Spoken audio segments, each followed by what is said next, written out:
Hello my dear friends, आप सबका welcome है, स्वागत है, अभिनंदन है आपके अपने चैनल वेब स्टूडियो केयर में। तो आज की इस वीडियो में मैं बात करने वाली हूँ कि अगर आप टेस्ट लगा रहे हो या आप सेट लगा रहे हो तो उसमें आपके जो भी मार्क्स आ रहे हैं उसको कैसे आप इंक्रीज कर सकते हो। अगर आपके 70 नंबर आ रहे हैं तो 80 नंबर कैसे ला सकते हो, 80 नंबर आ रहे हैं तो 90 नंबर कैसे ला सकते हो, 90 नंबर आ रहे हैं तो 100 नंबर कैसे ला सकते हो, मीन्स कि 10-15 नंबर कैसे आप इंक्रीज कर सकते हो। तो इसके ऊपर आज मैं इस वीडियो में बात करने वाली हूँ। तो आप सभी लोगों से रिक्वेस्ट है कि इस वीडियो को एंड तक ज़रूर देखिएगा। फ्रेंड्स, ऐसे बहुत सारे कमेंट्स आए थे, बहुत सारे कमेंट्स का मैंने रिप्लाई भी करा कि आप ऐसे कर सकते हो, लेकिन आप मैसेज में बहुत सारी चीज़ें विस्तार से नहीं बता सकते हो, नहीं समझा सकते हो, और भी इस पर कमेंट्स आए तो मुझे लगा कि इसके ऊपर हमें वीडियो ही बना देना चाहिए। ऐसे मैंने इसके ऊपर थोड़ी सी बातें करी थी किसी वीडियो में, लेकिन स्पेशली आज के इस वीडियो में इसी टॉपिक के ऊपर मैं बात करने वाली हूँ। मैं अपने मार्क्स को कैसे इंक्रीज की थी। जब मैं फर्स्ट टाइम टेस्ट लगाई थी, किरण पब्लिकेशन का मैं सेट लगा रही थी, TRE2 जब मेरा पेपर था तो उस टाइम मेरे पास बहुत ही कम टाइम थे। मतलब पढ़ाई भी करना था, 25 दिन के टाइम में पढ़ाई भी करना था और सेट भी लगाना था, दोनों काम करना था। थोड़ा सा मेरे लिए चैलेंजिंग था, लेकिन फिर भी मैं एक सेट ज़रूर लगाती थी। मैं ये समझती थी, मतलब एक लंच बना ली थी, मतलब दोपहर का मेरा लंच हुआ करता था मेरा सेट। खाना खाने के बाद मैं सेट लगाती थी ताकि मैं खाना खाने के बाद नींद पढ़ते पढ़ते होता है ना कि नींद आ गया और सो गया और हमारा समय निकल गया, तो इसलिए मैं उस टाइम में सेट लगाया करती थी ताकि मुझे मतलब नींद नहीं आए और मैं सो करके अपना 2 घंटा ख़राब ना करूँ। ठीक है, इस वजह से मैं उस टाइम पर सेट लगाती थी। और जब सेट लगाती थी तो हमारे फर्स्ट सेट में मार्क्स कम आए थे, मतलब वही 80 के आसपास आए थे। मुझे एग्जैक्ट याद नहीं है। मैं जो भी सेट लगाती थी तो फर्स्ट सेट जैसे मैंने लगाया, जो उसमें नंबर आया तो सेट के सामने मैं लिख दिया करती थी ताकि मैं अपना कंपेयर कर सकूं कि मेरे मार्क्स इंक्रीज हो रहे हैं कि नहीं। तो मैं उसके सामने जो इंडेक्स होता है ना, उसी पेज पर मैं लिख दिया करती थी। ठीक है, और ऐसे 15 सेट मेरे बुक में थे और मैंने 13 सेट ही लगाया था। 13 सेट मतलब ही लगा पाए थे, तब तक एग्ज़ाम का डेट आ गया और एग्ज़ाम मतलब क्या गया, मतलब कल एग्ज़ाम है तो आज तक मैंने सेट लगाया था।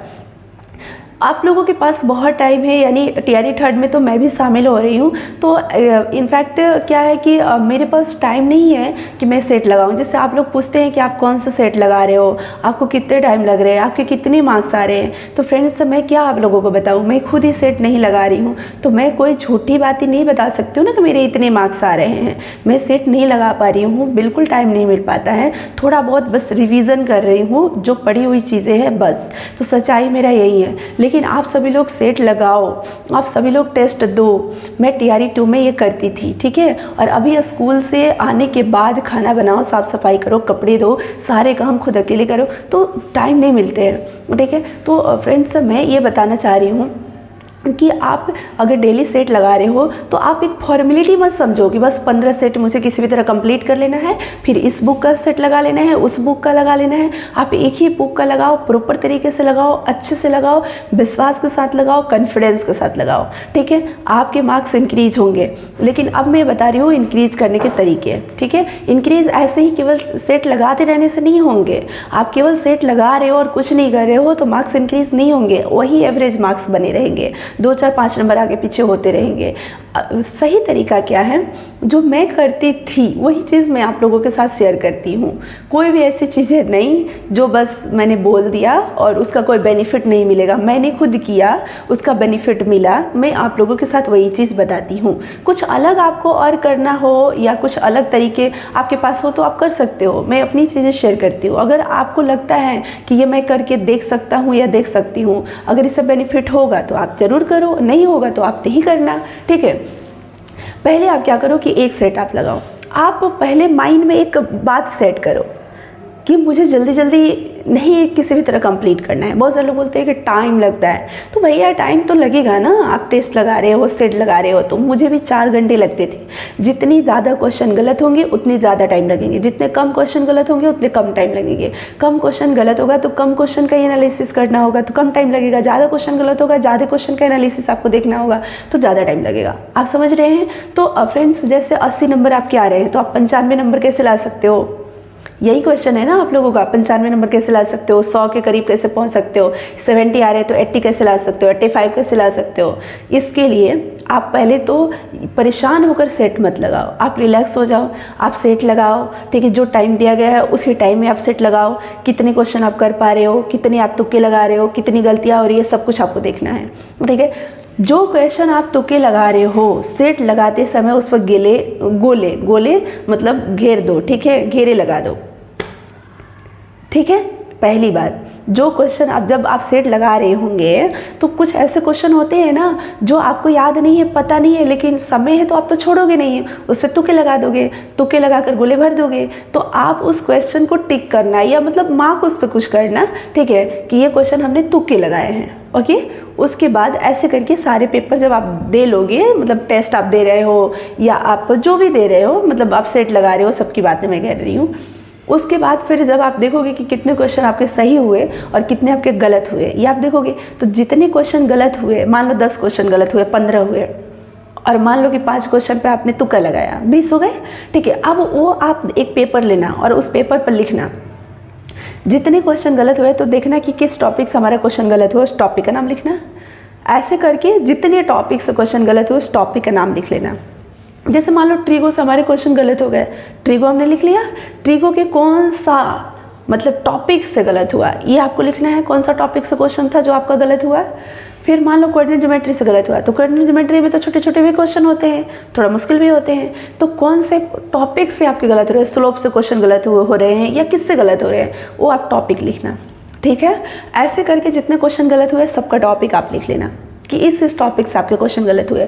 उसके बाद जितने क्वेश्चन आपने तुक्के लगाए, हो सकता है कि तुक्का आपका सही हो गया हो, लेकिन उससे मतलब नहीं, जितने क्वेश्चन पे आपने तुक्के लगाए हैं आपने टिक किया होगा क्वेश्चन में, या आपने कहीं नोट डाउन किया होगा कि ये क्वेश्चन हमने तुक्का लगाया है, वो किस टॉपिक से आप क्वेश्चन था जिस पर आपने तुक्का लगाया, वो टॉपिक भी आपको लिखना है।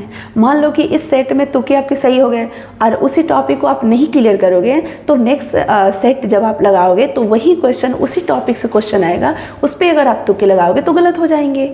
ज़रूरत नहीं कि हर बार तुक्के सही हो जाएंगे।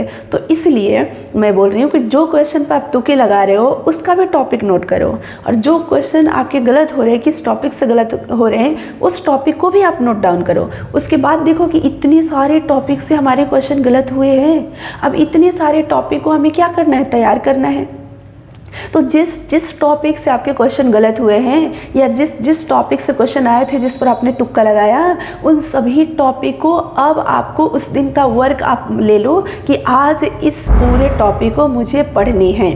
ठीक है, अगर बेसिक क्वेश्चन गलत हुआ है तो बेसिक चीज़ें आप बेसिक से पढ़ो उस टॉपिक को।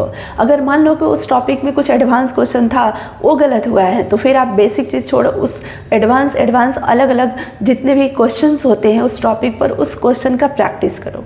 ठीक है, तो ये काम 1 से 2 दिन आप करो। ठीक है, और ऐसे करके उस टॉपिक को आप क्या कर लो, कंप्लीट। जितने टॉपिक से क्वेश्चन गलत हुए थे उस सारे टॉपिक को क्या कर लो, कंप्लीट।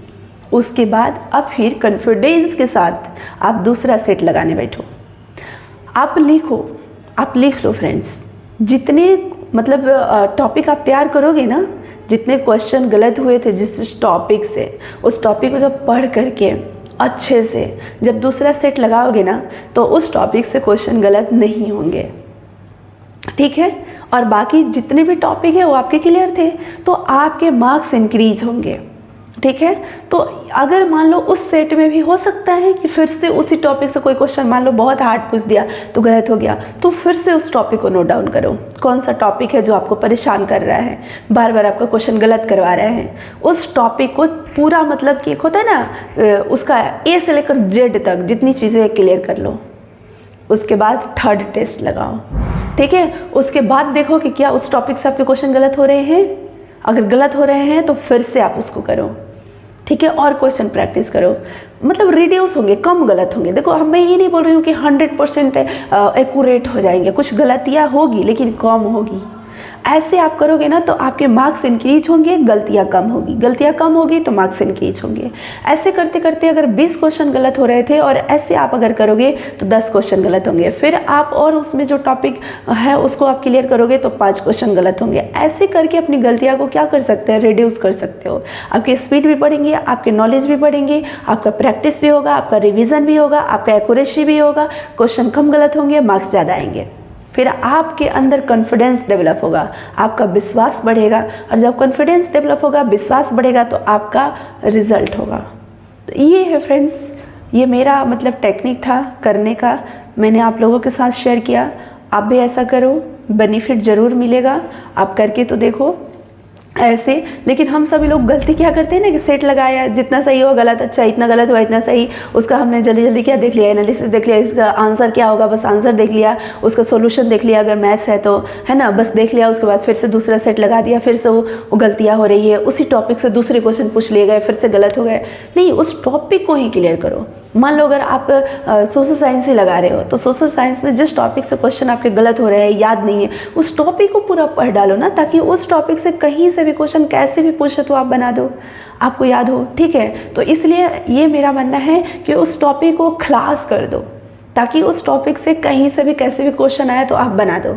ठीक है, तो ऐसे आप करोगे तो आपके मार्क्स इंक्रीज होंगे। आई होप कि आप सभी लोगों को ये डाउट क्लियर हो गया होगा कि अपने मार्क्स को हमें कैसे इंक्रीज करना है, सेट कैसे लगाने हैं प्रॉपर तरीके से। और सेट के ऊपर आपके टाइम लग रहे हैं तो आपको बिल्कुल नहीं घबराना है, वो टाइम आपका वेस्ट नहीं हो रहा है।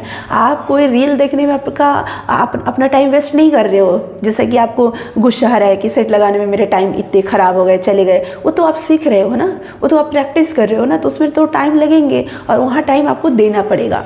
तो एक रूटीन बना लो कि सेट के ऊपर हमें 6 घंटे टाइम देने हैं और 6 घंटे हमें स्टडी पर देने हैं। एक सेट लगाओ, गलत हुए सही हुए, जितने उसमें क्वेश्चन गलत हुए, उस क्वेश्चन को करने के लिए 2 घंटे लगेंगे ना, और आपको ठीक है उस टॉपिक को कंप्लीट करने के लिए तो टाइम लगेंगे ना। बहुत सारे टॉपिक होंगे तो उस दिन हो सकता है कि उस दिन का पूरा टाइम उस टॉपिक को कंप्लीट करने में लगे, तो इससे आपका इम्प्रूवमेंट तो हो रहा है ना। तो इसमें फिर इसमें टाइम लग रहा है और नहीं लग रहा है, ये बात फिर तो आएगी ही नहीं। मान लो कि आपको सेट लगाने में 4 घंटे लग गए, ठीक है, और उसमें 10 टॉपिक ऐसा है जिस टॉपिक से आपका क्वेश्चन गलत हुआ। अब उस 10 टॉपिक को आप मान लो कंप्लीट कर रहे हो 5 घंटे में, 6 घंटे में, तो इस तरीके से आप डेली कर रहे हो, तो इससे क्या हो रहा है, इसमें आपका नुकसान हो रहा है? नहीं, आपका ही फायदा हो रहा है। तो फिर आप ये मत सोचो कि मेरा टाइम चला गया। आप काम कर रहे हो, आपका टाइम सही चीज़ में जा रहा है, वेस्ट नहीं हो रहा है। ठीक है, अगर वेस्ट होता तो आपको लगता कि मेरा टाइम वेस्ट हो गया, आपका टाइम इन्वेस्ट हो रहा है। ठीक है, और ये जो टाइम आज सेट में जो आप इन्वेस्ट कर रहे हो, इसी का रिजल्ट जब एग्जामिनेशन हॉल में जब आप बैठोगे तो आपको पता चलेगा कि सेट लगाने से और जो उस पर हमने टाइम इन्वेस्ट किया, जो टॉपिक गलत हुए उसको हमने इस तरीके से पढ़ा, उसका कितना बेनिफिट हुआ। ठीक है, तो चलिए फ्रेंड्स, इस वीडियो में इतना ही रखते हैं, फिर मिलेंगे नेक्स्ट वीडियो में। फिर आप लोगों का जो भी डाउट होगा, जिस चीज़ पर आप लोग वीडियो चाहेंगे, आप सभी लोग कमेंट्स जरूर कीजिएगा। मुझे ज़रूरी लगेगा तो उस टॉपिक के ऊपर मैं वीडियो ज़रूर लेकर आऊँगी, ताकि आप सभी लोगों को हेल्प मिल सके और आप सभी लोगों के डाउट्स क्लियर हो सके। Thank you so much video को देखने के लिए। Thank you so much friends.